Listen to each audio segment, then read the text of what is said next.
ठीक है चलो। तो कल हम लोग कहां तक पहुंचे थे बताओ भाई। आज वहीं से आगे कंटिन्यू करेंगे। कहां तक हो गया था?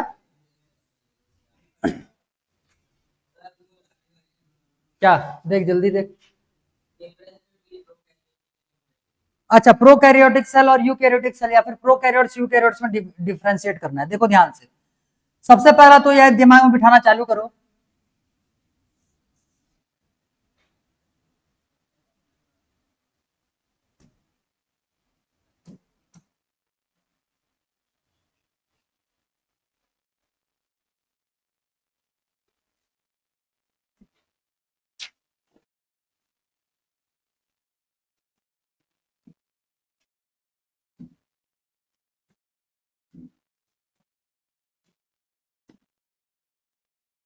देखो भाई, तो प्रोकैरियोटिक सेल और यूकैरियोटिक सेल में डिफरेंशिएट करने के लिए सबसे पहला तो तुमको यूकैरियोटिक सेल के बारे में पता रहना चाहिए। क्लियर? तो कल हम लोगों ने उसका डायग्राम भी देखा था, याद करो। इमेज दिखाया था ना मैंने तुमको, 3D इमेज। तो 3D इमेज में होता क्या है, जितने भी उसके ऑर्गेनल्स होते हैं अंदर में, जितने भी पार्ट्स मिलते हैं, सारे के सारे पार्ट्स जो रहेंगे वो क्या होते हैं, अच्छे से उनके ऊपर में एक मेम्ब्रेन रहता है। क्लियर?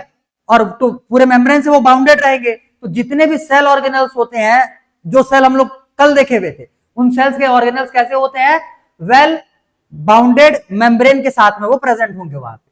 क्लियर हुआ? क्लियर हुआ? बस ये छोटे छोटे डिफरेंसेस तुमको बस बताने हैं उसमें। तो प्रोकैरियोट्स और यूकैरियोट्स में बहुत ज्यादा कुछ तुमको नहीं बताना है, थोड़े मोड़े दो चार पॉइंट्स के डिफरेंस लिखने हैं, उतने से तुम्हारा काम हो जाएगा। तो लिखो डिफरेंस बिटवीन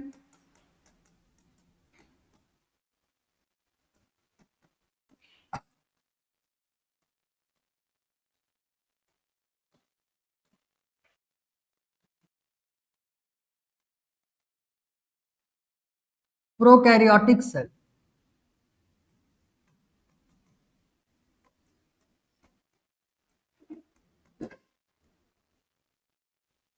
ठीक? तो डिफरेंस करने के लिए मैंने तुमको पहले ही बताया है। अब से जब हम लोग डिफरेंशिएट करेंगे तो उसको अलग अलग बेसिस पे डिफरेंशिएट करने वाले हैं। क्लियर? तो चलो ठीक है भाई, टेबल बना लो यहां पे फिर।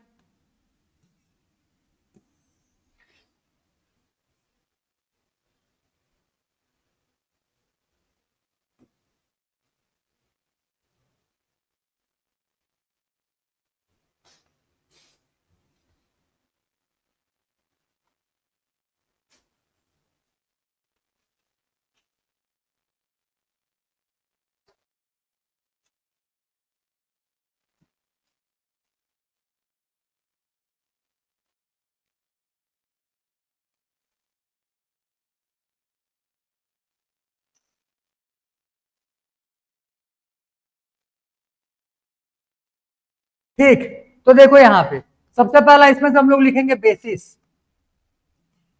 ये हो जाएगा प्रोकैरियोट्स।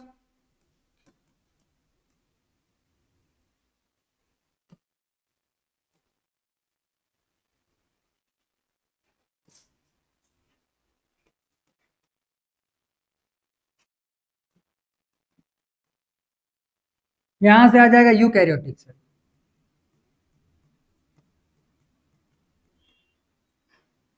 प्रोकैरियोटिक सेल, और पहला बेसिस हम लोग इस पे यूज करेंगे साइज।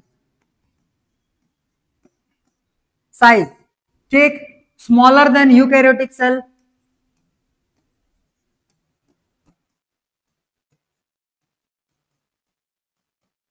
ये लिख लोगे पूरा आप, ये पूरा लिख लोगे eukaryotic.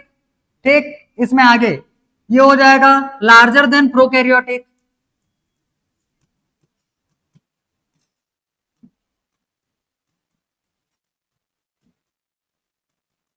Larger than prokaryotic. Clear हुआ? आगे देखो, सेल ऑर्गेनल्स। ऑर्गेनल्स इसमें क्या होते हैं, ऑर्गेनल जो रहेंगे इनके पास बाउंड मतलब कि मेम्ब्रेन नहीं मिलता। तो कैसे ऑर्गेनल्स हो जाएंगे, नॉन मेम्ब्रेनस ऑर्गेनल्स हो जाएंगे। कैसे हो जाएंगे इसमें, non membranes organelle.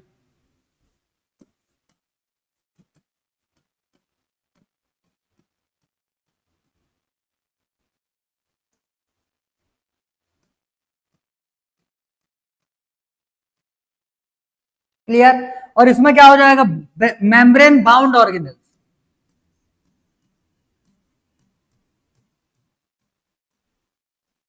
Membrane bound organelles. Clear हुआ ये? ठीक है, इसमें बिना, अब अगला देखो, न्यूक्लियस।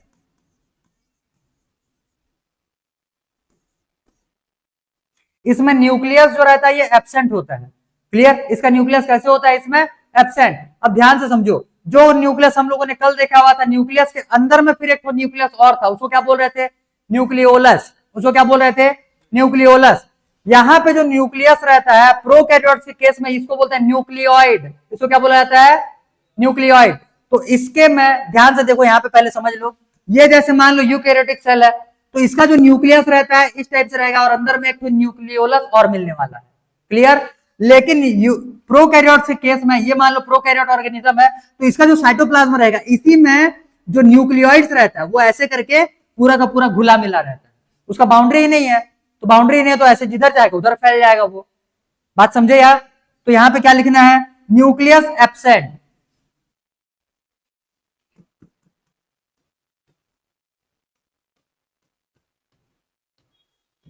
Nucleus absent. इसमें लिखना न्यूक्लियोइड इज, इसमें लिखना न्यूक्लियोइड इज, क्या बोलना चाहिए उसको? स्कैटर्ड इनटू किसमें? साइटोप्लाज्म। क्लियर? तो लिखो nucleoid is scattered into cytoplasm.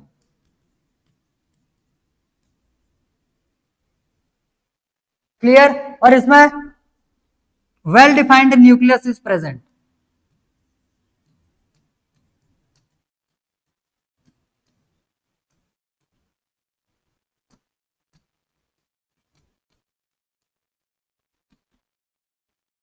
Clear हुआ ये? हाँ, वो तो न्यूक्लियोलस होता है, उसमें क्या होता है? उसमें ये न्यूक्लियोइड है।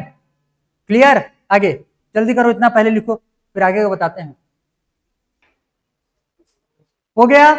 नेक्स्ट, अब इसमें लिख लो राइबोसोम।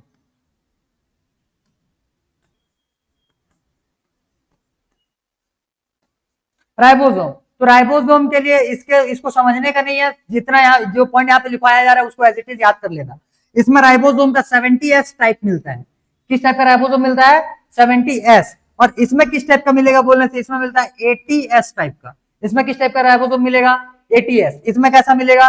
70S। याद हुआ? ठीक, इसको एज इट इज अभी लिख लिया रहो, इसका तुम्हारा ज्यादा यूज नहीं है 70S और 80S का। तो टोटल कितने पॉइंट्स लिख लिए हम लोगों ने यहाँ पे? 4। हो गया? हो गया सबका? हो गया? आगे देखो अब।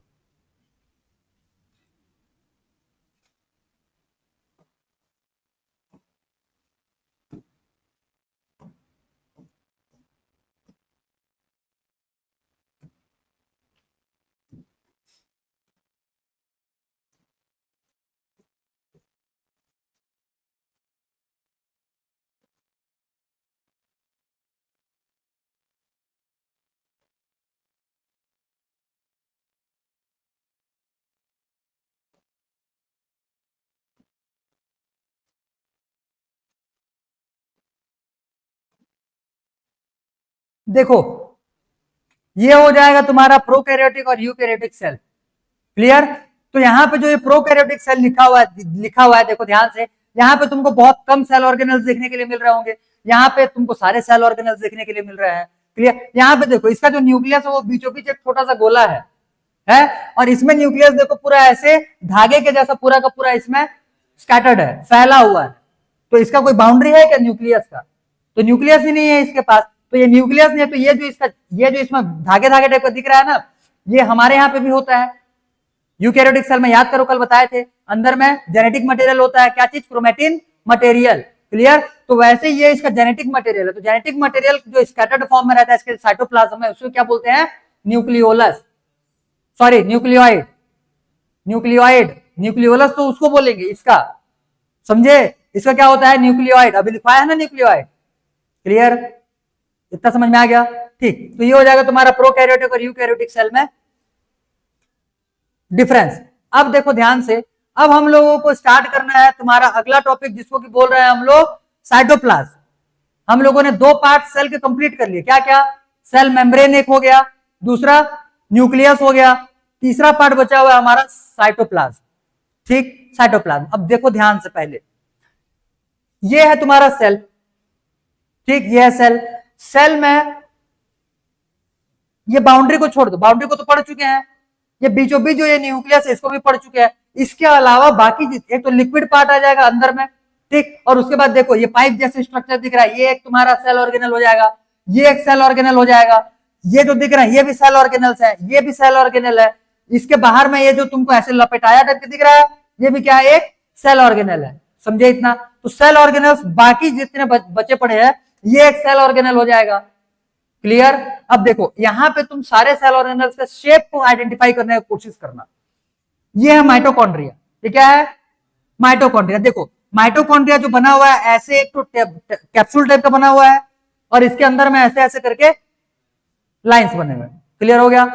ये है तुम्हारा गोल्जी एपरेटस। क्लियर? इसको क्या बोलते हैं? Golgi apparatus. तो ये देखो लेयर बाय लेयर के फॉर्म में दिख रहा होगा, यहां पे ये ऐसे मुड़े मुड़े टाइप का दिख रहा है, इसको बोलते हैं एंडोप्लाज्मिक रेटिकुलम, शॉर्ट में ईआर बोला जाता है। क्या बोलते हैं इसको? ईआर या फिर एंडोप्लाज्मिक रेटिकुलम।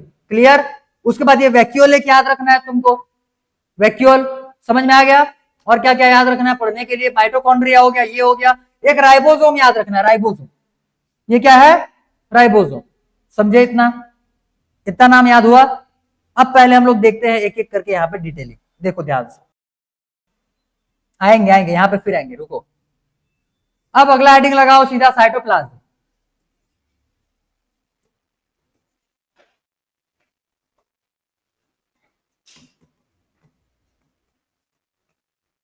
देखो साइटोप्लाज्म जो रहता है मेनली इसको हम लोग दो टाइप से क्लासिफाई करते हैं। एक हो जाएगा इसमें से फ्लूइड पार्ट,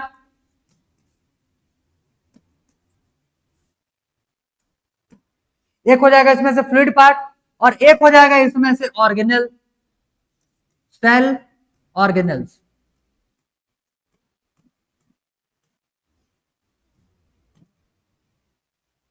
ठीक है? एक हो जाएगा सेल ऑर्गेनल, एक हो जाएगा फ्लूइड पार्ट। फ्लूइड पार्ट जो रहता है इसको हम लोग बोलते हैं साइटोसोल। इसको क्या बोला जाता है? साइटोसोल। और सेल ऑर्गेनल्स जो है ये भरे पड़े हैं बहुत सारे अलग अलग टाइप से, तो इसको हम लोगों को देखना है। समझे इतना? तो साइटोसोल किसको बोला जा रहा है? जो फ्लूइड पार्ट रहता है साइटोप्लाज्म का उसको बोलते हैं सेल ऑर्गेनल, सॉरी साइटोसोल। और सेल ऑर्गेनल जो रहते हैं उसी साइटोसोल में तैरते रहते हैं, उस साइटोसोल में क्या करते रहते हैं? तैरते रहते हैं, फ्लोट कर देंगे। क्लियर? तो अब हम लोगों को एक एक सेल ऑर्गेनल उठाना है, उनके बारे में डिटेलिंग करते हुए चलना है, उनका मेन फंक्शन क्या है ये लिखते हुए चलना है। तो अब हम लोग एक काम करते हैं, एक एक सेल ऑर्गेनल का मैं तुमको डायग्राम निकालते हुए चलता हूं। ठीक, डायग्राम निकालते हुए चलते हैं, उन्हीं उन्हीं डायग्राम से उसको देख के समझ लेना, और उनका डिटेलिंग हम लोग वहीं पे करते हुए चलेंगे। ठीक है, चलो कोशिश करते हैं। आज ये हो जाएगा, फिर एक क्लास और बचेगा इसका, और एक क्लास में ये फिर चैप्टर कंप्लीट।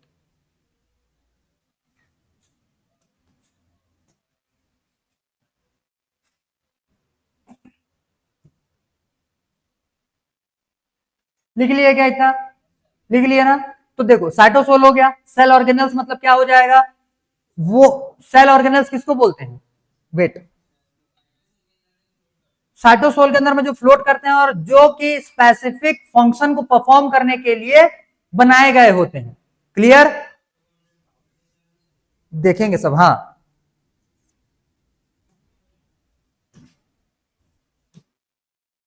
सेल ऑर्गेनल्स ये क्या हो जाएंगे? पार्ट्स ऑफ सेल, या ऑर्गन्स ऑफ द सेल भी लिख सकते हो इसमें, organs of the cell which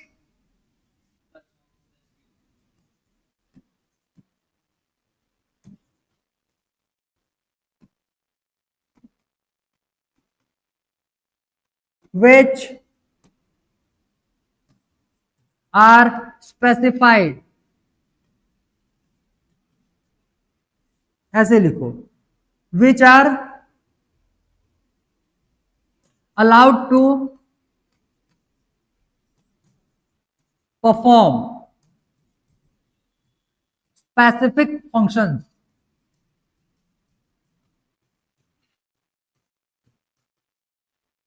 which are allowed to perform specific functions. Clear? सभी के अपने अपने कुछ कुछ फंक्शंस होते हैं जो कि वो इंडिविजुअली अपना करने वाले होंगे. क्लियर हो गया ये? क्लियर? देखो अब यहां से हम लोग आगे बढ़ते हैं और सेल ऑर्गेनल स्टार्ट करते हैं एक एक करके. पहला नंबर सेल ऑर्गेनल में हम लोग लिखने वाले रहेंगे एंडोप्लाज्मिक रेटिकुलम. लगाओ हेडिंग, पहला हेडिंग एंडोप्लाज्मिक रेटिकुलम.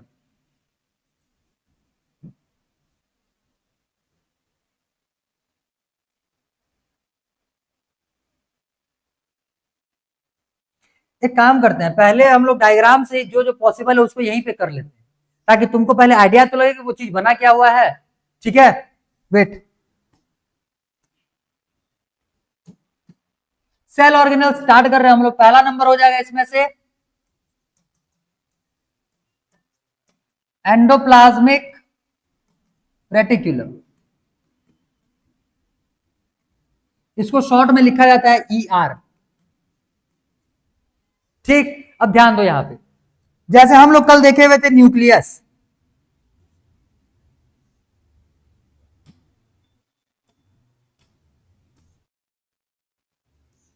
ये जैसे मान लो हो गया न्यूक्लियस. क्लियर? और अभी अभी मैंने तुमको दिखाया न्यूक्लियस के बाहर में कुछ एक क्या बोलना चाहिए, एक स्ट्रक्चर है जो कि लपेटाया हुआ था पूरा का पूरा. तो इस टाइप से तुम लोग को स्ट्रक्चर दिखा था. हाँ हाँ, जो हाँ जहां पे वो dot dot dot dot structures थे. ठीक है, अब ध्यान दो यहां पे, समझो एक एक चीज यहां पे डिटेलिंग करते हुए चलते हैं. देखो ध्यान से, इसके अंदर में क्या प्रेजेंट होता है? ये तो न्यूक्लियस हो गया. न्यूक्लियस के अंदर में न्यूक्लियोलस. क्या आ जाएगा इसके अंदर में? न्यूक्लियोलस. इसी से क्या बंधाए हुए रहते हैं? इसी से क्रोमेटिन मटेरियल ये बंधाया हुआ रहेगा ऐसे करके. ठीक, और ये जो न्यूक्लियोलस रहता है कल तुमको बताया था ये राइबोसोम बनाने में हेल्प करता है. लिखे थे ना कल? आरआरएनए. आरआरएनए लिखे थे. तो क्या फॉर्म करवाता है? ये राइबोसोम फॉर्म करवाता है. राइबोसोम जब यहां से ये जब राइबोसोम ये आरआरएनए बना लिया. अब जब राइबोसोम फॉर्म होता है तो राइबोसोम जो रहेगा ये बाहर में, ये जो तुमको दिख रहा है स्ट्रक्चर यही है एंडोप्लाज्मिक रेटिकुलम. ये क्या है यहाँ पे? न्यूक्लियस. ठीक, और ये क्या है? Endoplasmic reticulum. ये ईआर हो गया. तो ईआर जो है यहाँ पे ऐसे है, समझो. ये मान लो मैं न्यूक्लियस हो गया तो मेरे सामने में एक लेयर ये आ जाएगा, एक लेयर ये आ जाएगा. तो देखो मेरे हाथ जो तुमको दिख रहे हैं इसके दो सरफेसेस है, एक सरफेस बाहर की तरफ और एक सरफेस अंदर की तरफ. तो वैसे ही ये जो स्ट्रक्चर बनाए हुए इनके भी दो दो सरफेसेस हो जाएंगे. एक सरफेस ये अंदर की तरफ, ये अंदर की तरफ दिख रहा है कि नहीं दिख रहा है? क्लियर? और एक सरफेस इसके बाहर की तरफ है, ये बाहर की तरफ. क्लियर हुआ? ये बाहर की तरफ जो सरफेस रहता है यहाँ पे जो राइबोसोम बने हुए रहते हैं वो आकर के यहाँ पे ऐसे ऐसे करके चिपक जाएंगे. इसके बाहर के सरफेस में राइबोसोम आकर के चिपक जाएंगे. क्लियर हुआ? बना है तो फिर ये इसमें न्यूक्लियर पोर्स होते हैं, मतलब छोटे छोटे छेद रहते हैं. उन्हीं न्यूक्लियर पोर्स से क्या होते हैं, ये बाहर आ जाते हैं. नहीं, ये ऐसे बाहर आएगा तो न्यूक्लियर पोर्स यहां से निकला, जब यहां से निकलेगा तो बाहर तरफ से आके चिपकेगा. ये तो इनर वाला पार्ट इससे चिपका हुआ है ना. जा सकता है भाई, तुम लोग को उतना दिमाग नहीं लगाना, सिर्फ इतना ये दिमाग लगाओ कि इसके दो लेयर्स होते हैं, दो सरफेसेस होते हैं. एक सरफेस में कोई सा भी हो, अंदर हो या बाहर हो, किसी भी एक सरफेस में राइबोसोम जाकर के अटैच हो जाएगा और दूसरा वाला सरफेस ऐसा प्लेन रहने वाला है. हालांकि इनर सरफेस जो रहता है वो प्लेन होता है, स्मूथ होता है, और बाहर का सरफेस में राइबोसोम आकर के चिपकता है. तो जहां मान लो ये एकदम स्मूथ स्ट्रक्चर है, यहाँ पे मैं डॉटेड डॉटेड अगर स्ट्रक्चर बना दूं तो इसको ऐसे अगर टच किया जाए तो वो कैसा दिखेगा, कैसा लगेगा? रफ लगेगा. क्लियर? और जहां पे नहीं चिपका हुआ है वो एकदम स्मूथ लगेगा. तो ईआर के दो पार्ट्स, जिधर राइबोसोम चिपका हुआ है इसको बोलते हैं rough reticulum. Rough endoplasmic reticulum. तो ये रफ ईआर हो जाएगा. रफ ईआर हो गया. और इसका जो दूसरा पार्ट है जहां पे कि तुमको राइबोसोम देखने के लिए नहीं मिलता है, इसको क्या बोलते हैं? स्मूथ ईआर, मतलब स्मूथ एंडोप्लाज्मिक रेटिकुलम. ठीक, इसको शॉर्ट में RER बोलते हैं, मतलब रफ एंडोप्लाज्मिक रेटिकुलम. और इसको क्या बोलते हैं? SER, मतलब ये हो जाएगा स्मूथ एंडोप्लाज्मिक रेटिकुलम. इतना समझ में आया? अब दो सरफेसेस तुमको देखे, क्या क्या दिखा, एक दिखा RER और दूसरा क्या दिखा यहां से SER। क्लियर हुआ? ये जो RER होता है, ये रफ एंडोप्लाज्म, ये किसके वजह से रफ बना हुआ है? राइबोसोम की वजह से। और राइबोसोम क्या फॉर्म करता है? प्रोटीन। राइबोसोम क्या बनाता है? प्रोटीन। तो RER क्या फॉर्म करेगा? प्रोटीन। तो इसमें क्या लिखना है? Synthesise protein.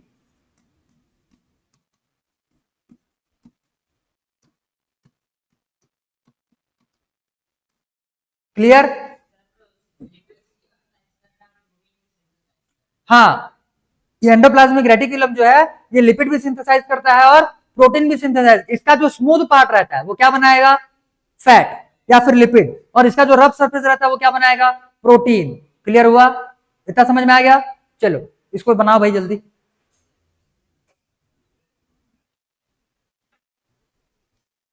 Second number, Golgi apparatus लिखो, सेकंड नंबर लिखो।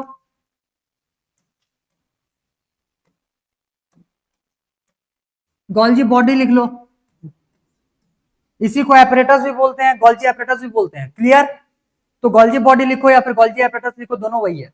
देखो ध्यान से, इसका जो स्ट्रक्चर अभी देखे हुए थे इस टाइप से था कुछ।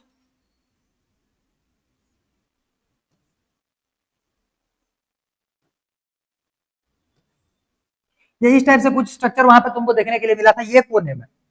ठीक है, अभी देखेंगे इसको डिटेल में। ठीक, तो इसको अभी छोड़ो। अब देखो गोल्जी एपरेटस होता क्या, पहले ये समझ लो। सेल का वो ऑर्गेनल होता है, एक काम करते हैं डायग्राम से ही समझ पाओगे। वेट,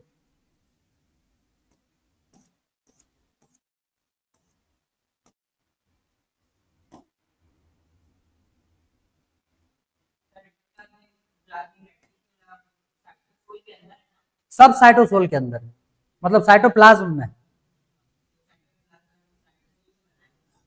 साइटोप्लाज्म जो है साइटोसोल और सेल ऑर्गेनल से बना है, दोनों को हम लोग साइटोप्लाज्म बोलते हैं। साइटोसोल फ्लूइड पार्ट है और सेल ऑर्गेनल्स जो छोटे छोटे ऑर्गेनल्स देखे वो सारे सेल ऑर्गेनल्स हो जाएंगे फिर। हाँ, पूरा का पूरा फ्लूइड है, अंदर में भरा हुआ रहेगा वो सेल। हाँ, किसी किसी सेल ऑर्गेनल के भी अंदर, पैरेलल कल नहीं देखे थे क्या, न्यूक्लियस के अंदर में न्यूक्लियोप्लाज्म, तो उसके अंदर में फ्लूइड हुआ ना वो। हाँ, किसी किसी में रहता, हर एक में तुमको देखने के लिए मिला रहेगा नहीं। समझे? ठीक, चलो तो देखो यहां से, ये है गोल्जी एपरेटस, ऐसे ही बना रहे थे। ठीक है, गोल्जी एपरेटस का काम होता क्या, पहले यहीं पे समझ लो फिर इसको लिखेंगे। देखो, हमारे बॉडी को विटामिन का जरूरत होगा, सॉरी प्रोटीन का जरूरत होगा, फैट का जरूरत होगा, फूड का जरूरत होगा, सब चीजों का रिक्वायरमेंट हमारे सेल्स को। तो देखो यहाँ पे ये जो तुमको रेड रेड डॉट डॉट में दिख रहा है, ये क्या है? राइबोसोम। यही क्या सिंथेसाइज करने वाला है यहाँ पे? प्रोटीन। जो ये प्रोटीन बनाएगा, और SER क्या बनाने वाला? लिपिड।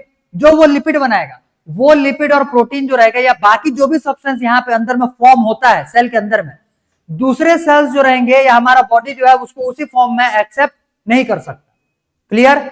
मतलब ऐसे समझो कि ये कच्चे वाले साग भाजी है, ठीक है, अब उसको हम लोग ऐसे ही तो खा नहीं पाएंगे, उसको खाने के लिए क्या करना पड़ेगा? पहले पकाना पड़ेगा। तो होता क्या देखो, कैसे भाजी लेकर के जब मार्केट से लेकर के आते हो तो खाली भाजियों को पका कर खा जाते हो क्या?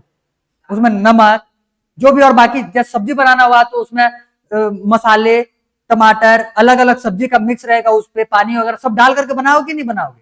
सेम वैसे ही ये जो गोल्जी बॉडी रहता है, ये क्या करता है? ये जो प्रोटीन बनाया हुआ है, प्रोटीन को ये अपने आप ले लेगा, प्रोटीन को ये ले लेगा, और लेने के बाद फिर ये प्रोटीन को क्या करेगा? उसको अलग अलग मटेरियल के साथ में मिलाएगा और उस फॉर्म में उसको बनाएगा जिसको कि बॉडी यूज कर पाए। क्लियर? और जब वो उस फॉर्मेट में उसको प्रिपेयर कर लेगा, फिर उसको ये क्या करता है? सेल से बाहर भेज देता है। समझे इतना? तो ये किसी भी कंपोनेंट को जो सेल के अंदर में बना हुआ है उसको क्या करता है? दूसरे सेल के यूजेबल फॉर्म में कन्वर्ट करता है और दूसरे सेल तक ये भेजने का उसको काम करने वाला होगा। क्लियर है? इतना समझ में आया? तो बेसिकली इसका मेन काम क्या है? ट्रांसपोर्टेशन का। इसका मेन काम क्या है? ट्रांसपोर्टेशन का। तो कहां से कहां ट्रांसपोर्टेशन करेगा? सेल के अंदर से सेल के बाहर या सेल के बाहर से सेल के अंदर। तो कोई सा भी सब्सटेंस जिसका ट्रांसपोर्टेशन सेल के अंदर किया जाए या सेल के अंदर से उसको बाहर किया जाए, तो बीच में मिडिल मैन के जैसा कौन काम करता है? यहाँ पे गोल्जी एपरेटस। क्लियर हुआ? क्लियर हुआ? तो उसमें लिखना, चलो लिखते हैं अब। Golgi body act as middleman for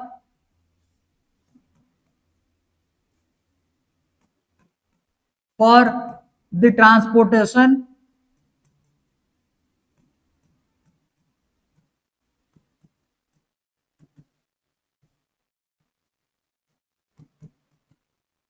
of substances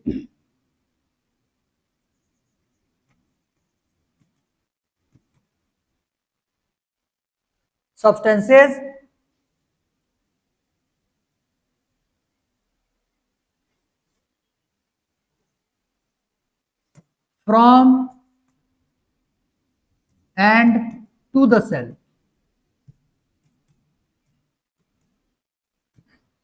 Clear. Second point, it converts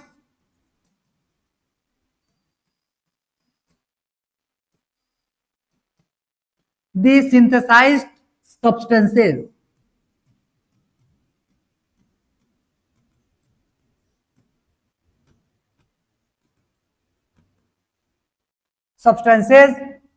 in usable form.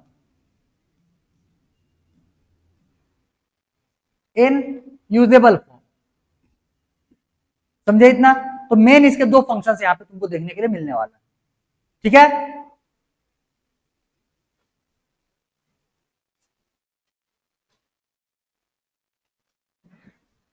हो गया। तीसरा number cell organism, third number cell organism mitochondria.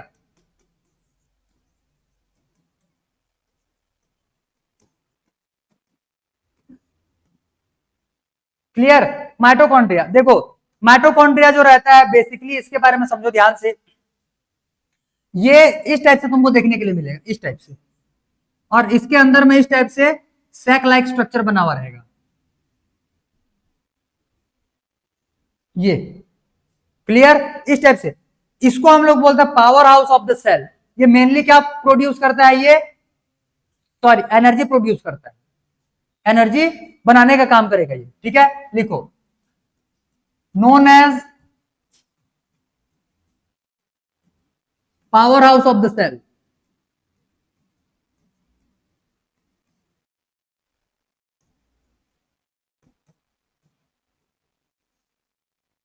ठीक, और सेकंड क्या हो जाएगा? Forms energy in the form of ATP.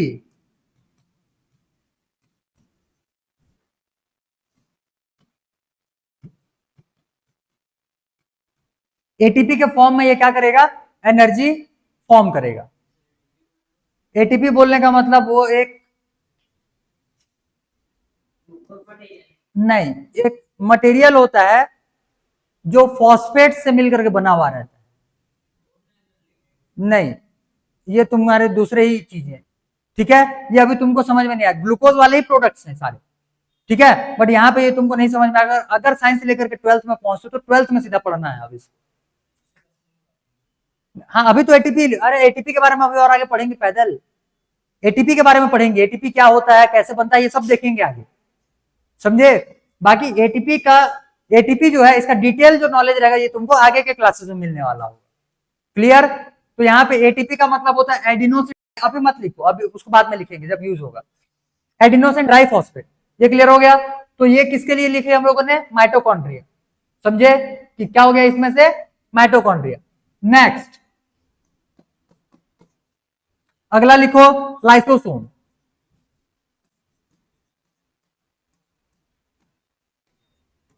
इसको बोलते हैं suicidal bag of the cell, ठीक? लिखो, suicidal bag of the cell. Clear? इसको क्लींजिंग एजेंट भी बोलते हैं, समझो ध्यान से। ये जो रहता है इसके, देखो पहले इधर देखो, लाइसोसोम की अगर बात करें तो मान लो ये हो गया लाइसोसोम, मान लो ये हो गया लाइसोसोम, ठीक, इसके अंदर में एक फ्लूइड रहता है, एक लिक्विड रहता है, जिसको कि हम लोग बोलते हैं हाइड्रोलिटिक एंजाइम। ये क्या है? लाइसोसोम। इसके अंदर में एक लिक्विड है, एक एंजाइम है, जिसको कि बोलते हैं हाइड्रोलिटिक एंजाइम।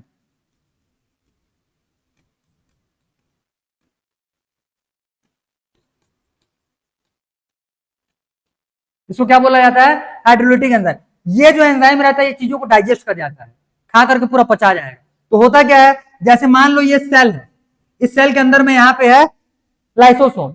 अब देखो ये करेगा क्या, इस सेल में बहुत सारे सेल डिब्रीज बोलने का मतलब सेल वेस्ट प्रोडक्ट्स जो रहेंगे, उनको ये क्या करता है, कंज्यूम कर लेता है और सबको डाइजेस्ट कर जाएगा।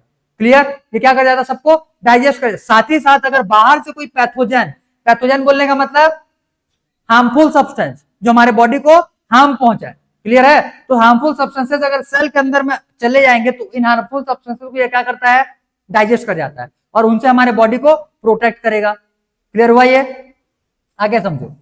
एक तो ये डाइजेस्ट कर गया, दूसरा चीज, अगर इसको किसी तरीके से ये खतरा लग जाए कि पूरे सेल को डैमेज होने वाला होगा, क्लियर है, पूरे सेल को डैमेज होने वाला है, पूरे बॉडी को डैमेज होने वाला है, तब के केस में ये यहीं पे फट जाएगा। फटेगा तो इसके अंदर में जो हाइड्रोलिटिक एंजाइम है ये क्या हो जाएगा, बाहर निकल करके आ जाएगा, और वो तो डाइजेस्टिव एंजाइम है, तो वो पूरे सेल को क्या कर जाता है, खत्म कर देता है। तो ये सेल को खत्म करने के लिए भी यूज किया जाता है, इसीलिए इसको क्या बोलते हैं, सुसाइडल बैग बोलते हैं। क्लियर? क्लियर? तो suicidal bag of the cell, ये क्यों बोला जाता है? क्लियर हो गया? Second point,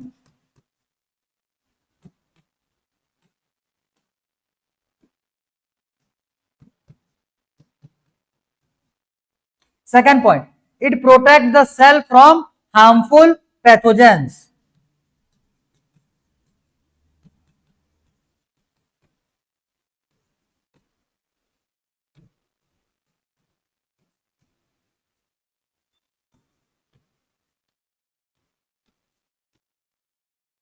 from harmful pathogens. इतना समझ में आया? क्लियर? तो बस यही लिखना है भाई, इतने में, इतने का बस यही लिखना था।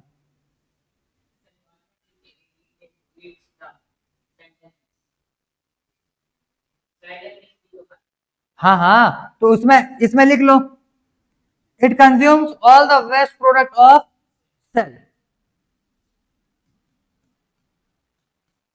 It consume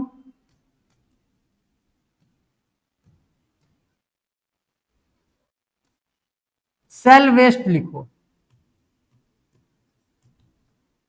cell waste.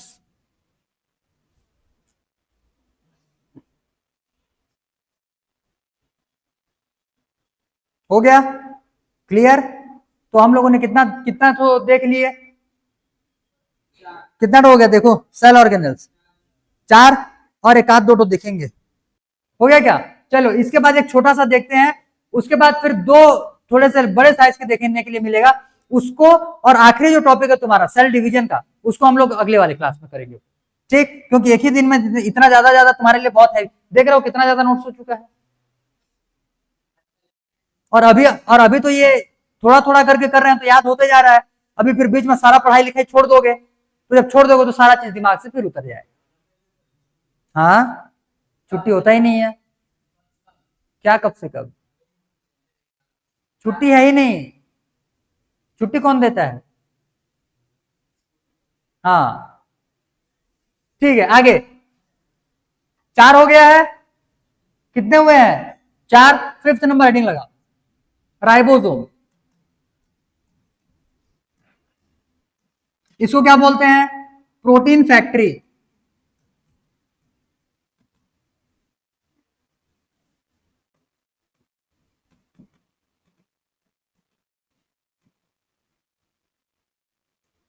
Protein factory बोलते हैं, क्यों बोलेंगे? क्योंकि ये प्रोटीन सिंथेसाइज करता है, एज इट सिंथेसाइज प्रोटीन।